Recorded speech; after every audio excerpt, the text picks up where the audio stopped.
Put 2 fingers on the side of your neck right now. Press gently just below the jaw. Feel that rhythmic push against your fingertips. That is not just a pulse. That is your heart generating enough mechanical force to drive blood through 60,000 miles of tubing. 60,000 miles. Enough to circle the earth twice and still have room to spare. And every single inch of that tubing right now has walls. Walls made of living muscle. And those walls are squeezing. Not because something is wrong, because that is what they do. Every second of every hour, the smooth muscle wrapped around your blood vessels is in a state of active, metabolically expensive contraction, holding pressure, maintaining resistance, keeping the system primed. The medical term is peripheral vascular resistance, and it is the invisible tax your cardiovascular system pays just to keep you upright and conscious. Most of the time, you do not feel it, but it is there. It has been building since the moment you woke up. Now close your mouth, pick a note, any note, the one that requires the least effort, the one that comes naturally, and hum. Keep your fingers on your neck. Don't stop. Something is already happening. Not in your mind. Not because you decided to relax. In the bone, in the gas, in the nerve running alongside your throat that you have never once thought about, and that your body has been using as a pressure dial since before you were born. Here is what most people get wrong about blood pressure. They treat it like a number on a cuff at the doctor's office, a static fact. You are either fine or you are not.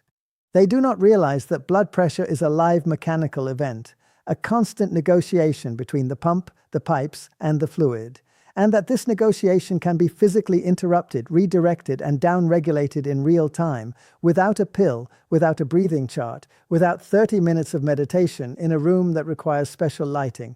It can be interrupted by a hum, not because humming is calming, because humming is physical. When you close your mouth and sustain a single note, you're not performing wellness. You're operating engineering. You are creating a standing acoustic wave that travels into bone at speeds 10 times faster than sound moves through air. You are resonating a set of chambers carved into your skull that most people never think about until they get a sinus infection. And you are releasing a gas from those chambers. A gas your body manufactures continuously and quietly, and that sits completely trapped until the vibration moves it. A gas so potent that when it reaches the walls of your blood vessels, those walls have no physiological option but to open. That is not metaphor. That is not motivation. That is the chemistry of nitric oxide meeting the mechanics of smooth muscle. And the outcome is not negotiable, but the gas is only the first layer. There are 2 more, and by the time all 3 converge, chemical, neurological, mechanical, your cardiovascular system will have executed in 3 minutes what takes most clinical protocols 30. Your body already knows how to do this. It has the anatomy, the chemistry, the nerve pathways, and the physics. It has been waiting for the correct acoustic input. You just provided it. Start with the pipes. Your cardiovascular system is not a simple loop. It is 60,000 miles of tubing organized into a hierarchy. Large arteries branching into smaller arteries, those branching into arterioles, arterioles narrowing into capillaries so fine that red blood cells have to fold themselves in half to squeeze through single file. And wrapped around the walls of every vessel above capillary size is a layer of smooth muscle, circular bands of it, like rings stacked along a hose. These rings are never fully relaxed. They maintain a baseline tension called vascular tone, and that tension is what keeps your blood pressure from collapsing every time you stand up. Think of a garden hose connected to a tap running at constant pressure. If the hose has a wide diameter, the water flows through with ease. Low resistance, low pressure at the walls. Now, put your thumb over the nozzle. The same volume of water is trying to pass through a smaller opening, and the pressure everywhere upstream immediately climbs. Your arterioles are doing the equivalent of that thumb maneuver continuously, all day, across your entire body, in response to 1,000 different chemical and neurological signals. Stress hormones arrive and the rings tighten. Cold air hits your skin and the rings tighten. A difficult conversation, a deadline, a driver cutting you off in traffic, the rings tighten.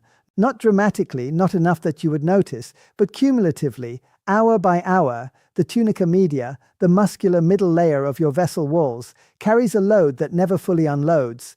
The pressure inside the pipe stays elevated. The heart has to push harder, the walls bear more friction, and the system, which was engineered for occasional acute stress and long periods of recovery, begins to wear in ways that do not announce themselves until something serious happens. The problem is not that your blood vessels can tighten. The problem is that most people have no idea how to make them let go. Now move your attention upward, above your teeth, behind your cheekbones, inside the bone of your forehead, deep behind the bridge of your nose. Your skull is not solid. It contains 8 air-filled chambers, 4 pairs of hollow cavities carved into the cranial bone and lined with the same ciliated mucous membrane that lines your nasal passages. These are your paranasal sinuses. Most people only think about them when they become inflamed. That is a mistake because these chambers are not passive voids waiting to cause headaches. They are manufacturing facilities. The epithelial cells lining your sinuses produce nitric oxide continuously, not the nitric oxide from car exhaust. This is endogenous nitric oxide synthesized by an enzyme called nitric oxide synthase that sits permanently embedded in the sinus lining. The molecule it produces is extraordinary. Nitric oxide is the most potent vasodilator known to human physiology. When it reaches the smooth muscle rings wrapped around your blood vessel walls, it triggers a cascade that ends with those rings releasing their grip. The vessels widen, resistance drops, pressure falls. Cardiologists understood this mechanism so thoroughly that the entire class of drugs called nitrates, used for angina and heart failure, is built around delivering synthetic nitric oxide to the bloodstream. Your sinuses make it for free around the clock without instruction. There is one problem. During quiet breathing, the kind you do sitting at a desk or lying in bed, the air exchange between your sinuses and your nasal passage is nearly zero. The openings that connect each sinus to the airway are called ostia, and they are narrow. In resting conditions, the gas produced inside those chambers mostly stays inside those chambers. Your sinuses are a chemical laboratory with a locked door. Nitric oxide accumulates, pools, and sits potent and unused, while the vessel walls outside continue to hold their tension. The question is what opens the door. When you close your mouth and hum, the acoustic wave your vocal cords generate does not stay in your throat. It travels. It propagates through the cartilage of your larynx, up through the hyoid bone, into the mandible, through the temporal bone, and into the cranial vault itself. Bone is a far better conductor of sound than air at roughly 3,000 meters per second, 10 times the speed of sound through open space. The entire skull becomes a resonating shell, and the air-filled chambers inside it respond. The sinuses begin to oscillate. This is where the physics becomes decisive. When an acoustic wave enters a Helmholtz resonator, a cavity with a narrow neck connected to a larger air volume, it creates oscillating pressure, differentials across that neck. Pressure rises on one side of the ostium, drops on the other, then reverses. Rises, drops, reverses. This oscillation drives air in and out of the sinus cavity at a rate that quiet breathing never approaches. Studies measuring nasal nitric oxide output during humming compared to silent exhalation found the difference was not marginal. Nitric oxide concentration in the nasal passage increased by approximately 15-fold during humming. 15 times. Not because the sinus lining suddenly started producing more. It was already producing at full capacity, because the acoustic pressure wave was finally functioning as a pump, systematically sweeping the stored gas out through the ostia and into the airway with every sustained note. This is the acoustic broom, and it runs for as long as you hum. Follow the molecule now. The nitric oxide that has just been cleared from the sinus cavities into your nasal passage does not sit there.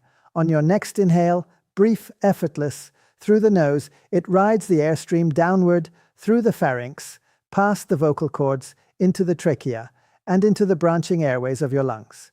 Here it encounters the pulmonary capillaries, the densest network of blood vessels in your body, where the barrier between air and blood is measured in micrometers.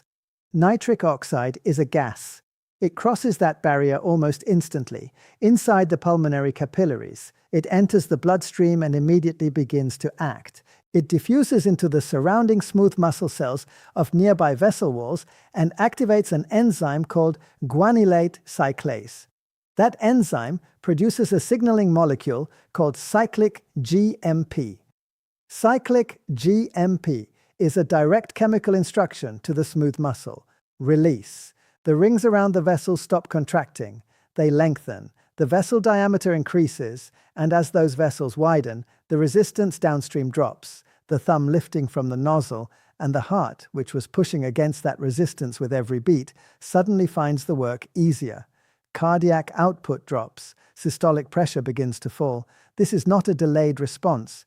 The chemical pathway from inhaled nitric oxide to smooth muscle relaxation takes seconds, not minutes, and the hum has not finished yet. Because while the chemical layer was executing its cascade in the lungs and vessels, something else was already beginning. Something neurological. Something happening in a structure so close to your vocal cords that the vibration you are generating right now is physically touching it. Running down from the base of your skull, exiting through a gap in the occipital bone called the jugular foramen, traveling alongside the carotid artery, and directly adjacent to the larynx, the vagus nerve, the 10th cranial nerve, the longest nerve in the autonomic nervous system, reaching from the brainstem all the way to the colon, with branches into the heart, the lungs, the liver, the gut. It is the primary highway of the parasympathetic nervous system, the biological counterforce to adrenaline, the system responsible for slowing the heart, lowering blood pressure, and returning the body to a state of controlled low-cost operation. Its path through the neck brings it to within millimeters of your vibrating vocal cords. Most people have heard of the vagus nerve in the context of breathing exercises, meditation, or cold water exposure, external methods of stimulating it indirectly through downstream effects. What those explanations leave out is the anatomy. The vagus nerve is not somewhere abstract. It is a physical structure running through a physical location, and that location places it in direct mechanical proximity to the larynx, which means that a sustained, low-frequency vibration produced by the vocal cords is not merely creating sound. It is creating a mechanical stimulus that propagates through the surrounding tissue and arrives at the nerve membrane itself. The nerve does not experience intention. It does not know whether you decided to hum for cardiovascular benefit or because a song was stuck in your head. It experiences mechanical deformation of its membrane, physical pressure, physical oscillation, and it responds according to its own physiology. Nerve cells communicate through electricity, not metaphorically, literally. The membrane of a neuron maintains a voltage difference between its inside and outside surfaces, held in careful balance by ion channels, protein gates embedded in the membrane wall that open and close to let charged particles cross. When enough channels open in sequence, the voltage difference collapses in a wave that travels the length of the nerve fiber at speeds up to 70 meters per second. That wave is a nerve signal. That signal is information. What most people do not realize is that some of those ion channels are not chemically triggered. They are mechanically triggered. They open not in response to a neurotransmitter arriving at a receptor, but in response to physical deformation of the membrane itself. Pressure, stretch, oscillation. These are mechanoreceptors, and the vagus nerve carries them. When the tissue surrounding the vagus nerve in the neck is physically disturbed, compressed, stretched, vibrated, the mechanoreceptive channels in the nerve membrane respond. They open, ions cross, the voltage shifts, the nerve fires. This is not a side effect of humming. This is a direct physical consequence of placing a vibrating structure, your vocal cords, sustaining a note between 100 and 300 Hz, in mechanical contact with a nerve that runs alongside them through the same anatomical corridor. The vibration does not ask permission. It does not require your belief or your focus or your emotional state. It arrives at the nerve membrane as a physical fact, and the membrane responds the way membranes respond to physical facts. It deforms, the channels open, and the signal travels. The signal that travels, in this case, moves upward, toward the brainstem, specifically toward the nucleus tractus solitarius, a cluster of neurons in the medulla that functions as the primary receiving station for sensory information from the vagus nerve. When sustained rhythmic vagal input arrives there, the brainstem interprets it through the lens of its own evolutionary logic. Continuous low-frequency mechanical stimulation of the vagus nerve in the neck is not something that happens during threat. It does not occur during a sprint, a confrontation, or a fall. It occurs during one thing: sustained controlled vocalization in a physically safe environment. The brainstem does not know you are sitting in a car or at a desk. It reads the input and draws the only conclusion its architecture allows. The organism is safe. The emergency is over. Stand down. And so it does. The brainstem issues the instruction downward. The vagus nerve's path from the nucleus tractus solitarius descends back through the neck, branches at the chest, and sends fibers directly to the heart, specifically to a region of specialized tissue in the upper right chamber called the sinoatrial node. The sinoatrial node is the heart's own pacemaker. It generates the electrical impulse that initiates every heartbeat, determining how fast the heart contracts, how hard it works, how much pressure it builds with every cycle. It does not run autonomously without input. It is under constant dual regulation. The sympathetic system pushing it faster, the parasympathetic system pulling it slower, and the primary parasympathetic signal arrives via the vagus nerve in the form of a single neurotransmitter, acetylcholine. When the vagus nerve fires into the sinoatrial node, it releases acetylcholine directly onto the pacemaker tissue. Acetylcholine binds to receptors there and opens potassium channels in the node's cell membranes. Potassium flows out. The cell becomes harder to excite. The spontaneous firing rate of the node slows. The interval between heartbeats lengthens. The heart rate drops. This is not a gradual hour-long process. It begins within the first 60 seconds of sustained vagal stimulation. The acetylcholine release is not slow. It is synaptic, meaning it happens at the speed of nerve conduction and neurotransmitter diffusion, which is milliseconds. The effect accumulates with each sustained hum cycle. Heart rate does not plummet. It descends in measured steps, several beats per minute, as the parasympathetic signal strengthens and the sympathetic tone recedes. But several beats per minute sustained is not trivial. It is the difference between a pump working at 80% capacity and one working at 65%. The pressure it generates drops accordingly. The walls of your vessels experience less force with every cycle. 3 systems are now running simultaneously. The chemical layer, nitric oxide widening the vessels, has been active since your first exhale.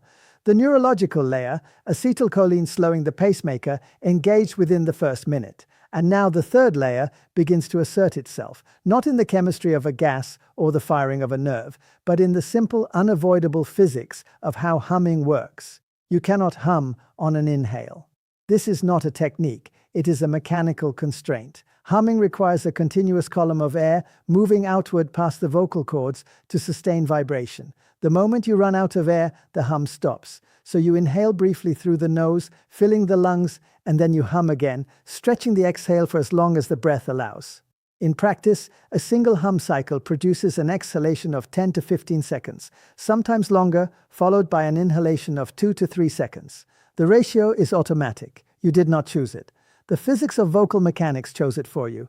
That ratio is not accidental in its effects. The autonomic nervous system is exquisitely sensitive to the breathing cycle.